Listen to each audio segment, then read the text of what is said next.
ila khundurdi nabil mustafa rasulillah sallallahu alaihi wasallam wa ikhwanihi minal anbiya al mursalin wal awliya wasyuhada wassalihin wal malaikatul muqarrabin khususun musannif handal kitab Syekh Abdul Qadir Al-Jailani wa khususan man ajazin handal kitab Syekh Qadir Al-Jailani wa khususan masayhi wa khususan asyadid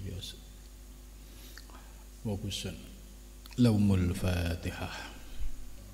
A'udzu billahi minasyaitonir rajim. Bismillahirrahmanirrahim. Alhamdulillahi rabbil alamin arrahmanir rahim maliki yaumiddin. Iyyaka na'budu wa iyyaka nasta'in ihdinas siratal mustaqim. Siratal ladzina an'amta 'alaihim ghairil maghdubi 'alaihim waladdallin. Bismillahirrahmanirrahim. Alhamdulillahilladzi 'allamani bi ulumil ulama'il muwahhidin wal muhaqqiqin wa arsadani ila tariqim mustaqim. Wassalatu wassalamu ala sayyidil wujud wal arwah nabiyyina Muhammadin sallallahu alaihi wasallam alladzi jaa'a bisyari'ah wa tariqah wal haqiqah wal ma'rifah wa ala alihi wa sahbihi ajma'in amma ba'du. Rabbi shrah li sadri wa yassir li amri wa hlul 'uqdatam min lisani yafqahu qawli amin ya rabbal alamin. Subhanaka la ilma lana illa ma 'allamtana innaka antal alimul hakim. La haula wa la quwata illa billahil aliyyil azim. Malam ini kita akan melanjutkan kajian kitab Tafsir Al-Jailani, yaitu surat At-Taubah ayat 37, 38, 39, ya bisa sampai 40 ini. A'udzu billahi minasyaitonir rajim. Bismillahirrahmanirrahim. Ya ayyuhalladzina amanu ma lakum idza qila lakum unfiru fi sabilillah thaqaltum ilal arditum bil hayatid dunya minal akhirah فما متاع الحياة الدنيا في الآخرة إلا قليل إلا تنفروا يعذبكم عذابا أليما ويستبدل قوما غيركم ولا تضره شيئا والله على كل شيء قدير إلا تنصروه فقد نصره الله إذ أخرجه الذين كفروا ثاني اثنين إذ هما في الغار إذ يقول لصاحبه لا تحزن إن الله معنا فأنزل الله سكينته عليه وأيده بجنود لم تروها وجعل كلمة الذين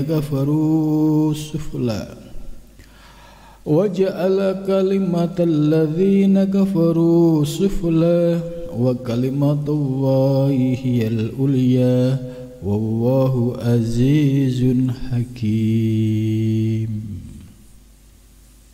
Ya. Ayat yang kita baca berkaitan dengan perintah untuk bergegas berjuang di jalan Allah. Ya ayyuhalladzina amanu, wahai orang-orang yang beriman. Jadi khitab ayat ini bersifat universal. Sejak zaman Nabi sampai sekarang dan yang akan datang. Untuk siapa? Untuk alladzina amanu, yaitu orang-orang yang beriman. Malakum idza qila lakum, malakum ini tidak ada bagimu. Ya, Syekh Abdul Qadir Jailani memberikan penafsiran they arodin, orang yang memiliki yaitu sifat berpaling dari ajaran Nabi Muhammad SAW. Jadi malakum tidak ada bagimu idza qila, apabila dikatakan lakum bagimu ingfiru fi sabilillah, ingfiru bergegaslah, fi sabilillah di jalan Allah. Ya, kata ingfiru fi sabilillah ini memiliki makna luas dan memiliki makna universal.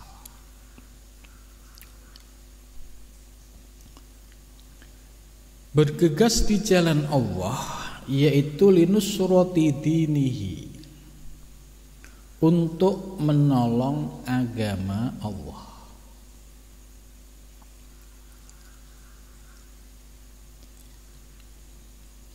Wa i'la'i kalimati tauhidihi, dan meninggikan kalimat keesaan Allah.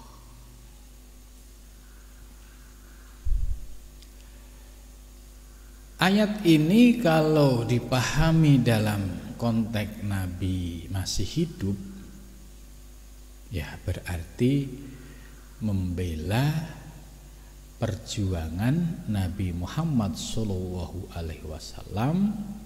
dalam mendakwahkan Islam dan juga ikut berperang melawan orang-orang kafir Quraisy yang menentang dakwah Nabi Muhammad SAW. Ini kalau dilihat dari konteks zaman Nabi. Zaman sekarang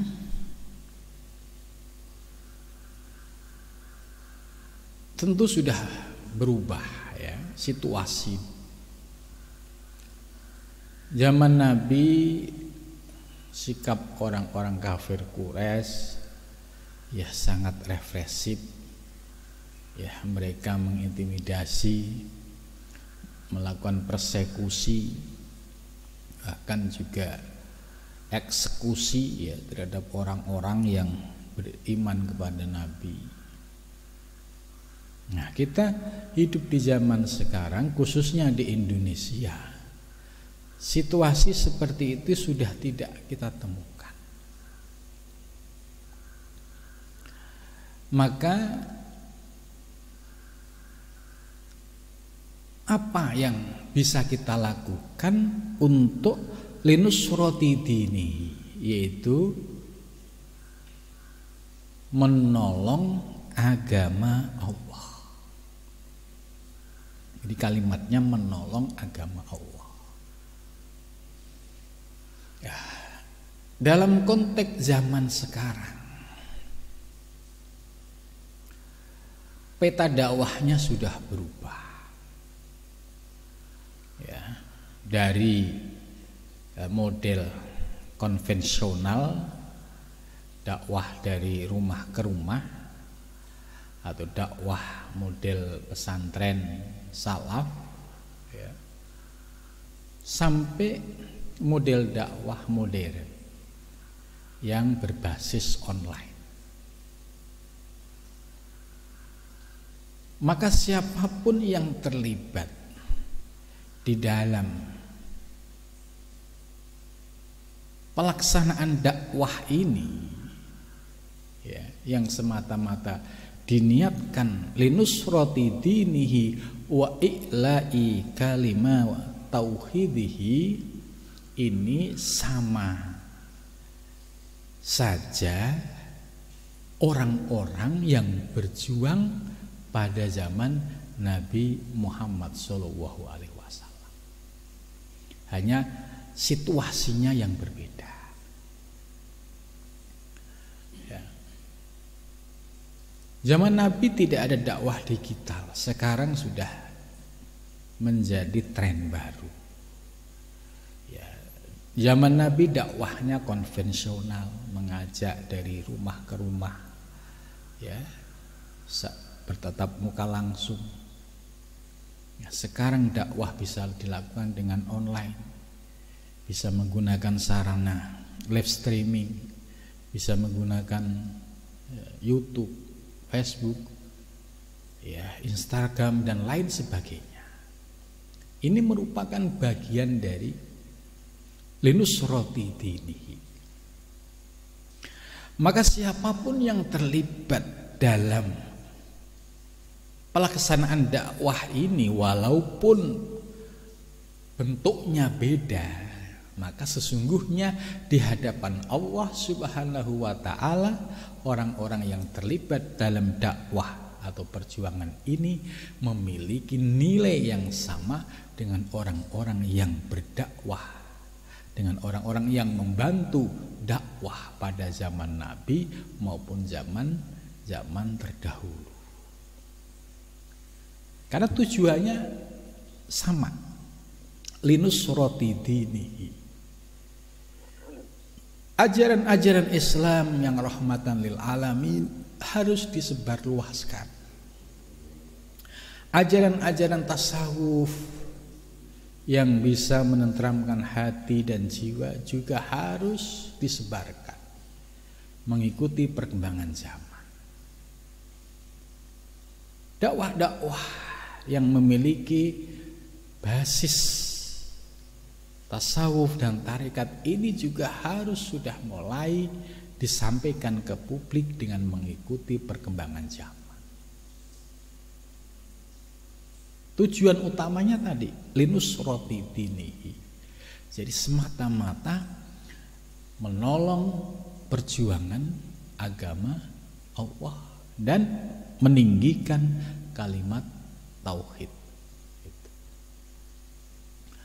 Maka pengajian di zaman sekarang, selama niatnya itu linusrati dinihi wa i'la'i kalimat tauhidihi, maka orang-orang yang terlibat dalam dakwah memiliki keistimewaan, ya, sebagaimana para sahabat zaman dahulu membantu dakwah dan perjuangan Nabi besar Muhammad sallallahu alaihi wasallam.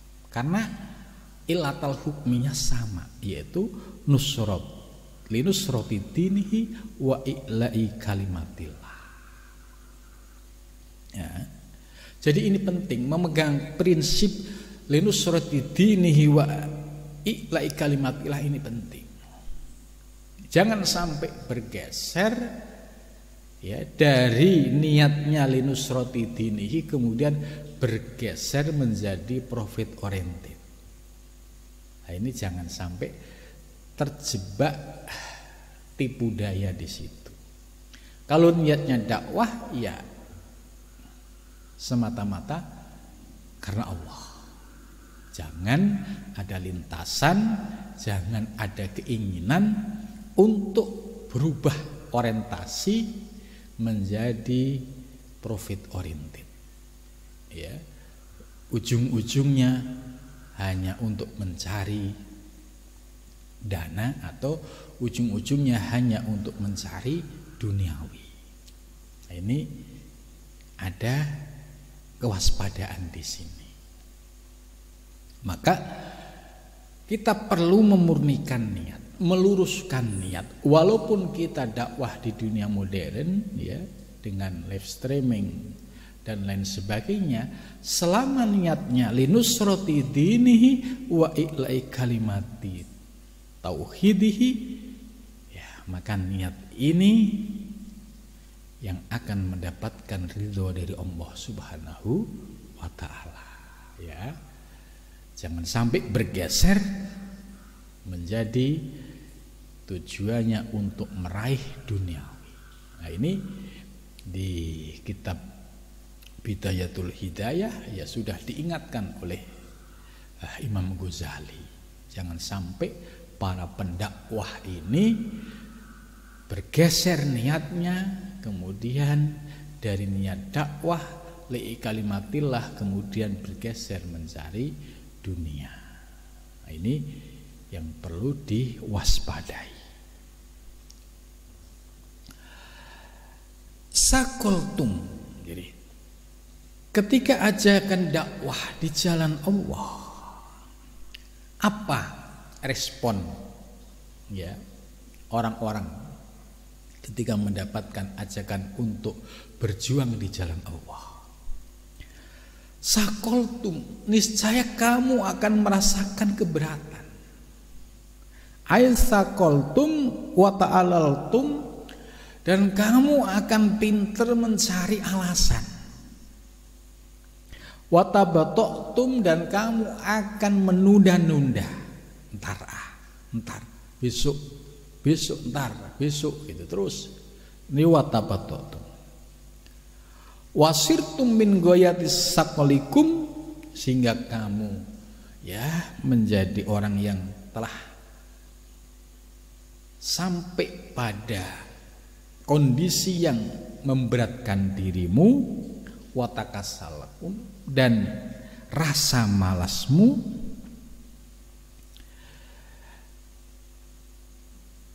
ka'annakum talzikuna ilal ardh, ya seolah-olah kamu itu ya terasa berat ya untuk melangkah di muka bumi. Nah, ini kondisi ini yang harus kita waspadai. Ya. Gambarannya jelas. Pada zaman Nabi ya berarti situasinya sama. Ya, ketika diajak untuk dakwah keluar kota atau dakwah perang menghadapi kafir Quraisy, pasti situasi umat Islam pada saat itu ada yang ringan, khifafan, ada yang sikolan, ada yang berat. Yang berat alasannya macam-macam. Wah, saya lagi punya urusan keluarga, saya lagi banyak kesibukan, saya lagi banyak urusan, gitu. Ini sakoltu. Tidak gumregah, bangkit langsung berdiri, ya siap.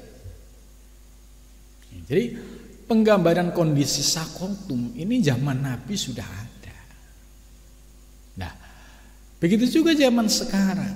Ajakan-ajakan dakwah di jalan Allah yang murni ya semata-mata untuk menegakkan kalimat Allah, itu kadangkala kalau ada kesempatan untuk diajak berjuang di jalan Allah, maka kondisi sakoltum ilal ardi ini juga sama. Misalkan ya, yang kaya diajak ayo berjuang membangun pesantren, membangun madrasah, membangun sarana-sarana pendidikan yang kita niatkan untuk menegakkan kalimat Allah. Nah, di situ akan teruji. Ada yang sikol berat, ada yang khifafan, ada yang ringan. Bagaimana dengan orang yang secara materi tidak ada?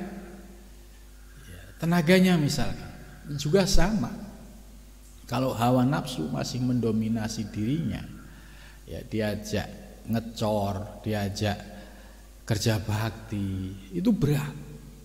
Sakoltum itu akan terasa sekali bagi orang-orang yang masih dikuasai oleh hawa nafsunya. Tapi bagi orang-orang yang diberikan kemudahan, keringanan, ya, bagi yang kaya, ya langsung mengeluarkan infak sedekahnya bagi yang tidak punya rezeki leluasa, ya dia akan berjuang dengan tenaga pikirannya, sehingga mereka tetap mendharma baktikan baik tenaga, pikiran, harta untuk perjuangan menegakkan kalimat Allah. Nah, ini nilainya sama dengan orang-orang yang hidup pada zaman Nabi yang ikut berjuang bersama Nabi, ya. Ini dalam konteks waktu yang berbeda, tapi tantangannya sama. Zaman Nabi terasa berat ya karena ada hawa nafsu. Ya. Zaman sekarang juga berat. Ya, ketika ada ajakan dakwah, ya entar so, ya terus banyak alasan. Ini juga sama. Jadi tantangannya adalah sama-sama hawa nafsu.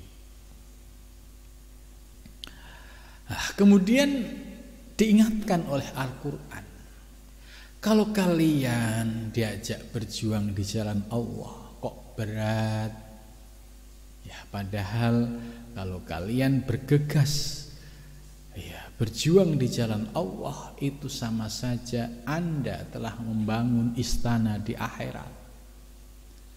Kemudian diingatkan, araditum, apakah kamu sekalian ridho, ayyuhal mustabtiun, wahai orang-orang yang suka menunda-nunda, ya entar. Pokoknya banyak alasan. Jadi mustabtiun ini orang yang ya alasannya macam-macam, ujung-ujungnya ya males, nggak jadi berangkat. Ini mustabtiun. Nah, ini ditegur oleh Al-Quran. Araditum, apakah kamu ridho bil hayati dunia, dengan kehidupan dunia yang sementara ini, kehidupan dunia adaniyati yang hina, al-hakirati yang hina dina, istilahnya hina banget. Hakirah itu juga makna juga hina. Alfaniyah, kehidupan dunia ini juga nggak lama, sifatnya faniyah, rusak. Suatu saat juga pasti akan hancur, akan rusak. Jadi orang-orang yang masih menunda-nunda tadi, ketika ada ajakan dakwah, ya, ditegur oleh Al-Quran, apakah kamu ridho dengan kehidupan dunia yang hina yang sebentar ini? Ada panggilan membangun masjid, entar. Ya, ada kekhawatiran, ada ketakutan. Padahal Allah tidak pernah ingkar janji untuk membalas siapapun yang menolong perjuangan di jalan Allah. Itu. Nah, sementara dia berat mengeluarkan, tapi tidak lama usianya, tidak panjang. Apa yang terjadi? Yang ada hanya penyesalan. Bekal akhirat tidak ada, sementara harta yang ditinggalkan menjadi rebutan ahli waris. Ini diingatkan, araditum bil hayatid dunya, apakah kamu cukup bangga dengan kehidupan dunia yang hina, yang sementara ini? Itu. Minal akhirati, dari kehidupan akhirat, kehidupan akhirat, waladatiha, dan kenikmatannya, al-baqiyah, yang kekal. Kenikmatan kehidupan akhirat bersifat kekal. Andai kita membantu satu semensak misalkan untuk pembangunan masjid, pondok pesantren, ini memiliki kelanggengan, ya, memiliki pahala yang berkekalan. Ini yang disebut dengan sedekah jariyah, investasi akhirat. Dan ini pasti akan dinikmati selama amalnya itu dilakukan secara ikhlas. Jadi pada saat sedekah infak juga harus ngerti ilmunya, harus ikhlas. Jangan sampai nampaknya banyak amal sedekah, bangun masjid sana, masjid sini, tapi semua yang muncul dalam niatannya adalah ingin dilihat makhluk, ingin dilihat orang. Nah, ini bahaya. Niat yang seperti ini, ada riya, ujub, takabur ini yang merusak amal ibadahnya. Maka syaratnya ketika mengeluarkan infak, zakat, sedekah ini harus benar-benar karena Allah Subhanahu wa ta'ala. Harus benar-benar ikhlas. Jadi kita menanam ibadah yang ikhlas, pasti suatu saat kita akan memetiknya. Tapi kalau kita menanam ibadah, menanam sedekah infak, di situ ada virus riya, ya, ada penyakit riya, pasti akan digerogoti oleh riya dan tidak akan bisa kita panen di akhirat kelak. Maka perlu sekali ngaji ilmu tasawuf, ya, karena yang membahas soal riya, ujub, takabur ini objeknya ilmu tasawuf. Gitu. Fama mata'ul hayatid dunya, maka tidak ada kenikmatan kehidupan dunia ini. Ya, jadi kehidupan dunia ini dan wal istimta biha, ya, menikmati, wal taladud bimustaladzatiha, ya, menikmati dengan keladatannya, wa mustahiyatiha, dan segala yang menarik fil akhirati, di akhirat, illa qalil, kecuali sedikit sekali. Jadi kehidupan dunia ini jika dibandingkan dengan kenikmatan kehidupan akhirat, ini sangat jauh sekali. Ya, bisa dicontohkan. Orang yang sukses duniawi, ya, mereka memiliki harta yang berlimpah, ya, mobil mewah, rumah mewah, ya, semua fasilitas dimiliki. Coba bertahan sampai kapan? Ya, pada saat dia sudah usia senja, ya, semua sudah tidak ada kenikmatannya. Apalagi saat sakit-sakitan juga semua tidak ada kenikmatannya. Tapi dia merugi ketika dia saat hidup di dunia diberikan rezeki yang melimpah, tidak digunakan untuk bekal akhirat, tidak digunakan investasi akhirat. Ya, mereka malah poya-poya membanggakan kehidupan dunia.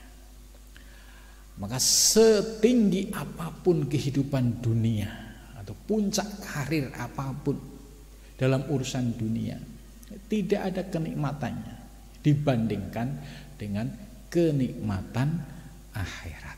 Kenikmatan akhirat ini termasuk di dalamnya adalah kenikmatan batinnya, kenikmatan rohani. Banyak di zaman sekarang ini, ya, satu sisi nampak hidupnya sangat mewah dengan segala fasilitasnya dan gengsinya. Sisi lain ada orang sederhana dengan kehidupan apa adanya, tapi dia memiliki kedekatan dengan Allah. Ya, bisa dibandingkan. Yang satu benar-benar menikmati ketenangan, ketentraman batiniah dalam hidupnya, sedangkan yang satu yang berlimpah fasilitas tadi, karena banyaknya urusan dunia, ya, tentu hidupnya tidak akan pernah tenang. Ya, tidur tidak nyaman, ya, makan juga tidak nyaman. Kenapa? Karena pikirannya terbawa oleh ambisi dan hawa nafsu. Berbeda dengan orang yang tadi sederhana. Walaupun makannya hanya sambal, tapi ada ketenangan batin. Ini jauh lebih nikmat ya, dibandingkan dengan orang yang bermewah-mewahan tapi rohaniahnya kosong. Yang ideal ya dia memiliki kekayaan, tapi dia juga ahli sedekah, dia juga ahli zikir, dan dia juga termasuk orang-orang yang menjadi pejalan di jalan Allah.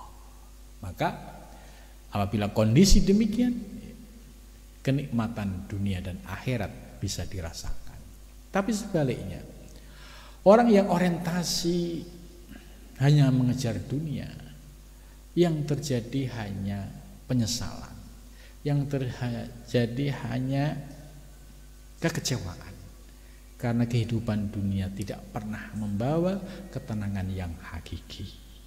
Maka illa qalil, ini jawaban dari Al-Quran bahwa tidak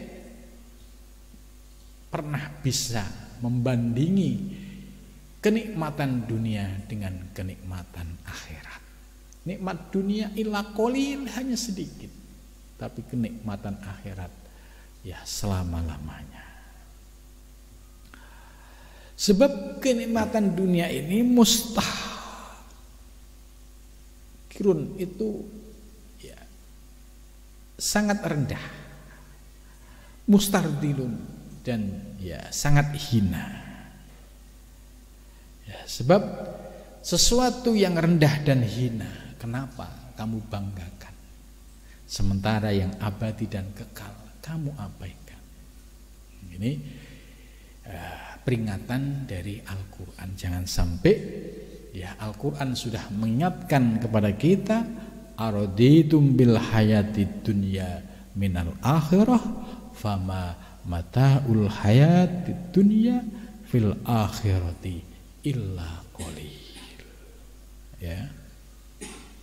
Oleh karena itu dalam ayat berikutnya, illa tangfiru, ya, kecuali kalau kalian ini bergegas. Ada panggilan azan bergegas ke masjid, ada panggilan ajakan infak bergegas, ada ajakan sedekah bergegas, ada kesempatan menolong membantu sesama bergegas. Ya, ba'da ma'amartum, setelah kalian diperintahkan.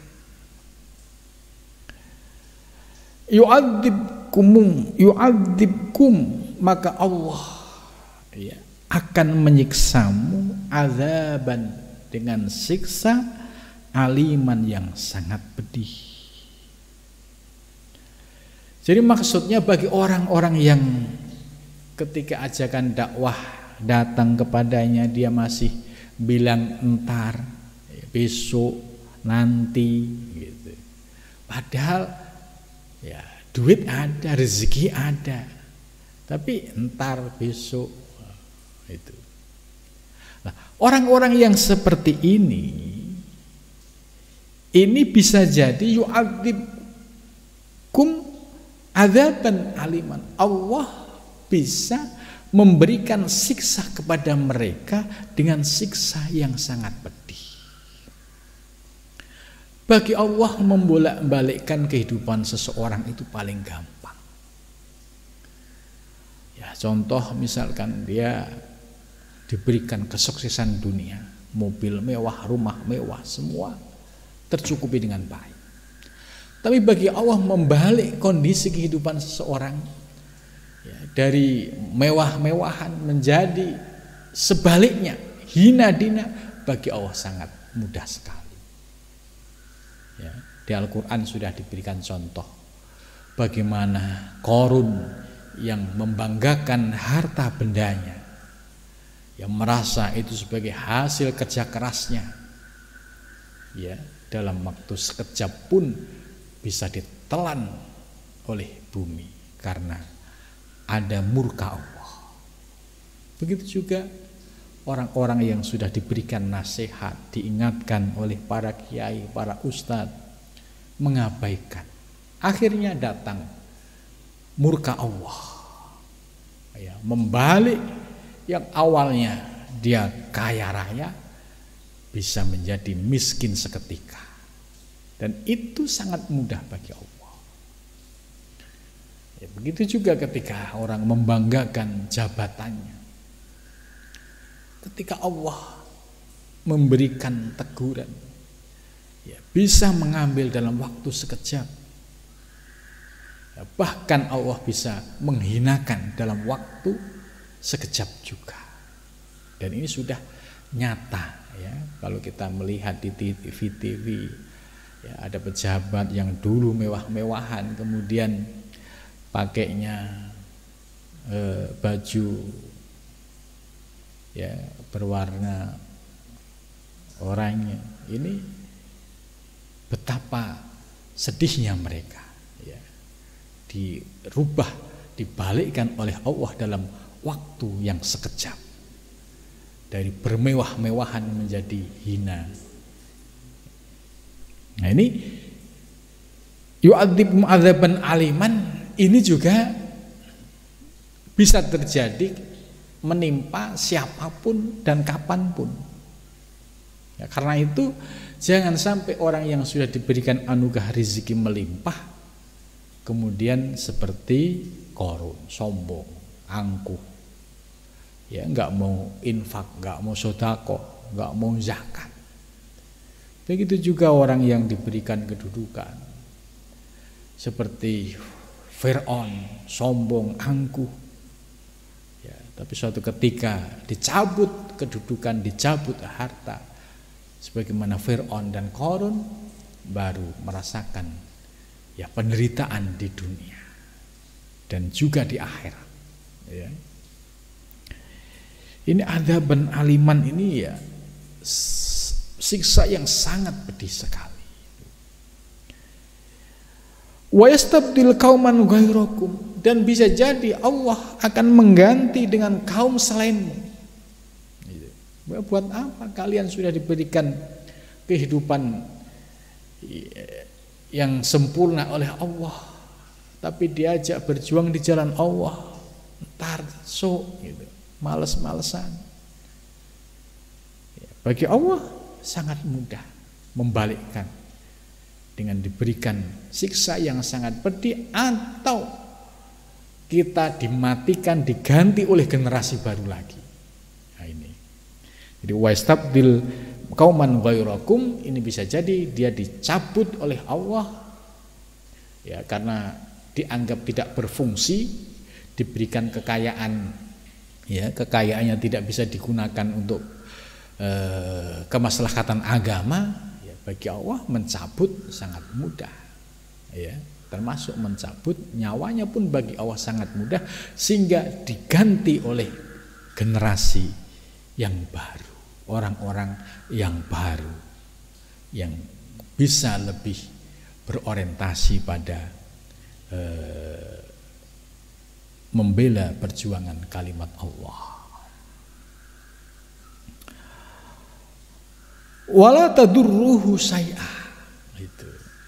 Dan ini yang perlu kalian ingat, perlu kalian ketahui, bahwa ketika seorang hamba yang hina kemudian dititipin harta benda, pangkat, ya, kemudian seolah-olah merasa bisa melakukan apapun yang dia kehendaki.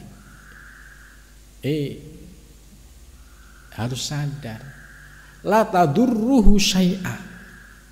Siapapun manusia itu tidak akan mampu bisa membahayakan, memberikan bahaya sedikit pun dalam perjuangan di jalan Allah. Jangan sampai muncul pemikiran, ya itu kalau nggak saya bantu nggak bakalan berdiri. Itu masjid kalau nggak saya bantu nggak bakalan berdiri. Itu pesantren nggak saya bantu, nggak boleh ngomong begitu. Ya, andai kalian tidak mau membantu, Allah punya cara, akan mengirimkan ya orang-orang lain yang dikehendaki oleh Allah. Jadi tidak sedikit pun ya keingkaran seseorang itu bisa mengganggu perjuangan menegakkan kalimat Allah. Ya, ini penyakit yang sangat membahayakan bagi orang-orang yang diberikan rezeki kemudian muncul ujub dan takabur. Nah, itu kalau nggak saya bantu nggak bakalan bisa. Ya, ini sudah ujub takabur. Padahal ayat ini la tadurruhu saya, kamu tidak akan bisa membuat satu bahaya sedikit pun ya dalam perjuangan menegakkan kalimat Allah. Ya, hilang satu tumbuh seribu, kan Allah Maha Kaya. Ya, dengan caranya Allah mengirim orang-orang yang akan mendukung perjuangan menegakkan kalimat Allah. Ini. Jadi la tadurruhu syai'a. Wallahu, dan bermula Allah. Ya. Jadi Allah ini maha segala-galanya, ya, maha kasih sayang. Tapi Allah juga Al-Muntakim, memiliki sifat yang bisa menurunkan bala dan siksa. Al-Muntakim, seketika, baik di dunia maupun di akhirat. Jadi Allah memiliki sifat Al-Muntakim, memberikan siksa ya bala baik di dunia maupun di akhirat. Nah, Allah akan memberikan siksa ini kepada orang-orang yang tidak mau menjalankan perintah-perintah Allah. Dikasih amanat rezeki tidak dijalankan dengan baik, malah untuk poya-poya, untuk memuaskan hawa nafsunya. Maka suatu saat Allah akan menunjukkan sifat Al-Muntakim ya, dibalik dalam sekejap berubah dari kaya raya menjadi miskin dan menderita. Itu. Kenapa? Karena orang tersebut termasuk man kharaja an muqtad amrihi, orang yang sudah keluar dari perintah Allah Subhanahu wa ta'ala. Ala kulli syai'in, bagi Allah atas segala sesuatu ya ai min suwaril intiqam, dari beragam bentuk macam-macam cara menyiksa Allah. Itu kan modelnya macam-macam ya, kalau zaman sekarang bisa melalui krisis, bisa melalui tiba-tiba proyeknya tidak dibayar, atau proyeknya tidak berlanjut, atau tiba-tiba dipecat. Nah, ini termasuk min suwaril intiqam, cara Allah untuk menundukkan orang-orang yang merasa hebat dengan hartanya tapi tidak mau menggunakan sebagai sarana berjuang di jalan Allah. Ya, qadirun, Allah maha kuasa. Jadi jangan sampai ya seperti Fir'aun dan juga seperti Qarun. Ya, karena ya Allah membolak-balikkan kondisi seseorang itu sangat mudah. Jadi wallahu ala kulli syai'in qadir ini bagi Allah kecil sekali. Karena itu dengan ngaji kitab ini akhirnya bisa menjadi bahan introspeksi ke dalam diri kita. Sudahkah kita termasuk orang-orang yang masuk ya bergegas di jalan Allah? Ya, kita bisa lihat ya ketika ada panggilan infak, sedekah, itu diuji oleh Allah. Jangan dilihat lembaganya, jangan dilihat per orangnya, tapi lihat ini perintah Allah. Ya, begitu juga ketika kita punya tenaga, pikiran, semua kalau didasari dengan ingfiru, bergegas di jalan Allah, itu rasanya nikmat. Ya, dia berbuat, bekerja ya, karena ini untuk kepentingan perjuangan di jalan Allah, bisa menikmati. Ya, sehingga muncul ketenangan, muncul keberkahan, muncul balasan-balasan dari Allah dalam bentuk yang lainnya. Nah, jadi ayat ini ya sebenarnya menurut saya ini cukup bagus banget karena menyadarkan diri kita ketika posisi di hadapan ayat ini, posisi kita di mana? Apakah termasuk yang berjuang atau orang yang entar-sok tadi? Kalau yang entar-sok sudah dijelaskan dampak dan akibatnya, tapi bagi orang yang berjuang juga sudah dijelaskan bagaimana Allah akan memberikan keberkahan, ketenangan, kehidupan di dunia dan di akhirat.